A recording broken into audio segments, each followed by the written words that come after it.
Dan saat ini kita sudah tersambung dengan kuasa hukum maskapai penerbangan Susi Air, Donald Faris. Selamat malam, Pak Faris. Selamat malam, Mbak Windy. Pak Faris, kami ingin mengkonfirmasi apakah betul pengusiran maskapai Susi Air berkaitan dengan perpanjangan sewa hanggar, Pak? Ya, secara sederhana memang ini berkaitan dengan sewa menyewa hanggar yang sebenarnya sudah berjalan selama lebih kurang 10 tahun. 10 tahun di mana Susi Air melayani penerbangan perintis, termasuk salah satunya di wilayah Kalimantan Utara.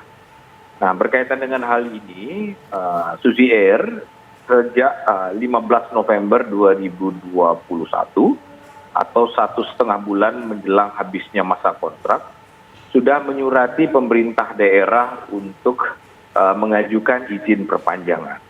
Pemerintah jawab hanya satu paragraf saja, menjawab itu tidak bisa diperpanjang. Tidak ada jelasan jelas kenapa itu tidak diperpanjang, tetapi di kalimat lain pemerintah daerah menyebut akan digunakan oleh pemerintah.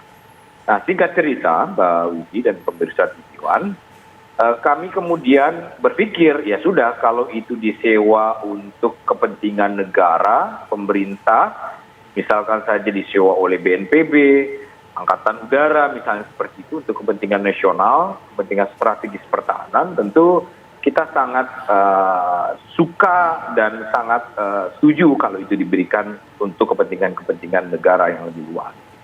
Tapi ternyata itu tidak diberikan kepada sebuah perusahaan yang tidak melayani penerbangan perintis seperti Susi Air, dan itu ironis menurut saya, tanpa dasar dan pertimbangan kelayakan. Dan itu yang tidak ada sampai dengan saat sekarang ini. Secara sederhana kami mau menyampaikan kenapa itu dibutuhkan. Satu, karena itu adalah base maintenance pesawat Susi Air yang melayani penerbangan warga. Yang kedua, Susi Air ini kan maskapai yang disubsidi oleh negara melalui penerbangan perintis. Jadi agar masyarakat terhubung dari daerah-daerah terpencil yang tidak terakses pesawat besar atau pesawat komersil lainnya, maka negara melalui Kementerian Perhubungan kemudian membantu masyarakat untuk bisa terbang dari satu titik ke titik lain dengan pesawat perintis, karena pesawatnya itu kecil. Nah, itu yang kemudian menjadi mandat negara kepada Susi Air untuk kemudian membantu masyarakat. Jadi ini adalah penerbangan negara yang dianggarkan oleh negara sebenarnya.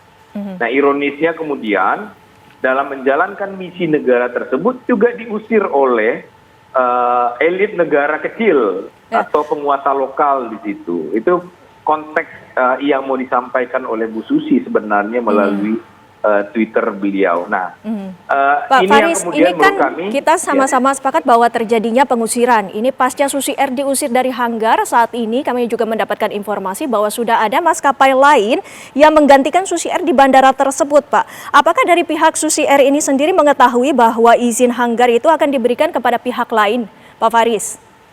Ya, selama ini pemerintah tidak secara eksplisit dalam surat-surat yang kami sampaikan menyebutkan kepada siapa.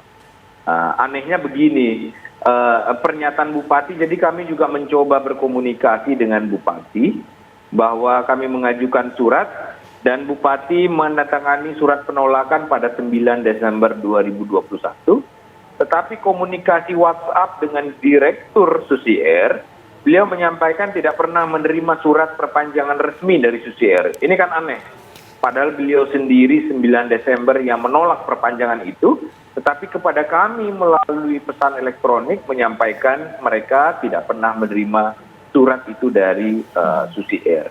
Nah, saya tidak tahu ya, apa afiliasi politik pejabat-pejabat sana dengan maskapai tertentu tersebut. Yang jelas dari pihak Susi Air dalam berurusan berizin tidak memberikan sesuatu kepada pejabat-pejabat, apakah uang pelicin terhadap izin atau pemberian gratifikasi terhadap izin. Saya tidak tahu apakah maskapai lain punya komitmen yang sama untuk melakukan hal-hal kode etik penyelenggara pemerintahan yang baik dan bersih. Jadi saya tidak tahu apakah faktor-faktor X lain itu yang mempengaruhi keputusan pemerintah tersebut. Lantas Pak Firly, untuk penerbangan Susi Air ini apakah selanjutnya diambil alih oleh maskapai lainnya? Tentu saja tidak, karena sifat penerbangan perintis itu adalah negara berkontrak dengan Susi Air.